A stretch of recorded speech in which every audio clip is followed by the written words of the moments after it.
Joining me today is New Hampshire Senator Jerry Little. So, Jerry, we were talking in the last segment about the three reasons that you saw that the government vetoed it, and I think those are what everybody would say. She's the 2% pay raises, the Medicaid expansion, and the reduction in the taxes. And sure. So let's continue to talk about the Medicaid expansion. You said you think that legislation will come as a separate bill? Absolutely. In the next session, we'll start working on it this year, so that we're prepared to move pretty quickly once the 2016 session starts next January. And people in 2016 would fall off it, correct? No. If it doesn't get renewed, when would the current law runs through December 31, 2016? Okay. So nothing happens to anybody until the rest of this year and the rest of next year. And all of next year. So there is some time to put that legislation in place. That's what we've been saying. Absolutely. And that won't be part of the budget? It is not going to be part of the budget. We have the ability to move forward, to make those sorts of decisions, and to make the financial choices that need to be made outside of the budget. What are the issues that you see when you look at that Medicaid expansion?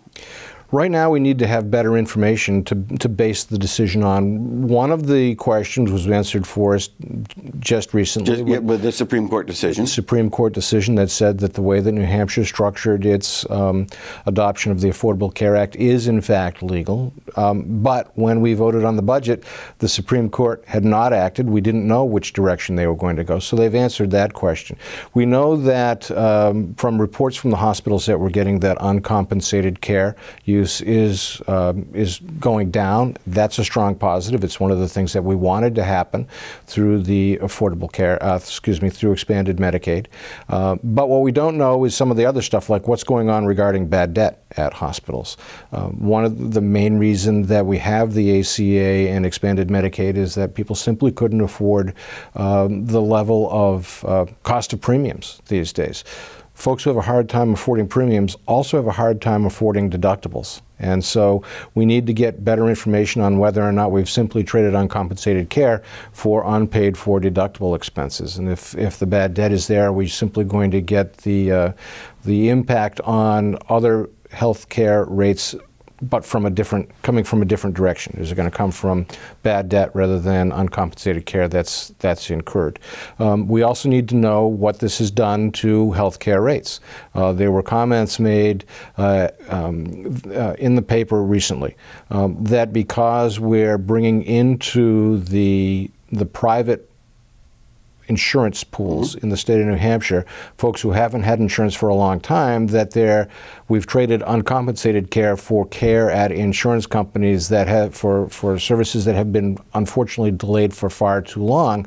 And so as a result, insurance rates for everybody in the state are quite likely to go up as a result of that. I mean, that tick up would be of that influx. Correct. Presumably that influx it's a one-time influx. But it takes it may take a matter of years for it to work through. But once we get everybody healthy, maybe we'll be able to benefit from that. Do you think, and there's also the issue with the amount that the federal government contributes. How would we pay for the revenue difference? Will that come from growth in the state's general fund? It could come from there. It could come from another, we could do another fee or tax, or we'd have to raise the revenue somehow, without a doubt, no doubt. It's a big number, and so we'd have to find the money somewhere.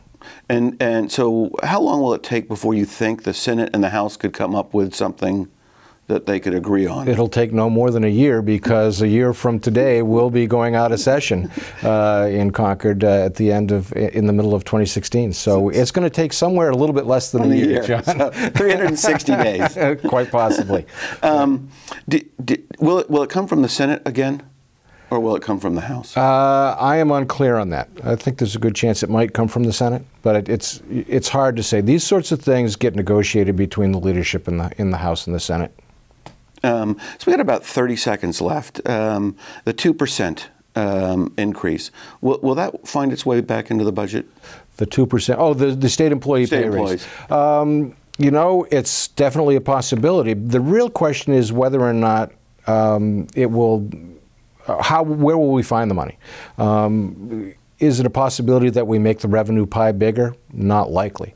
That means that agencies that are looking forward to the increases that they're proposed to get under House Bill 1 and 2 as we passed it might see that narrowed down. We might have to make smaller slices out of the same size revenue pie to fit the 2% state employee pay raise in there, which is why people say that vetoing is a very dangerous move to take, because we don't have any experience that shows that things get better when a governor vetoes a budget.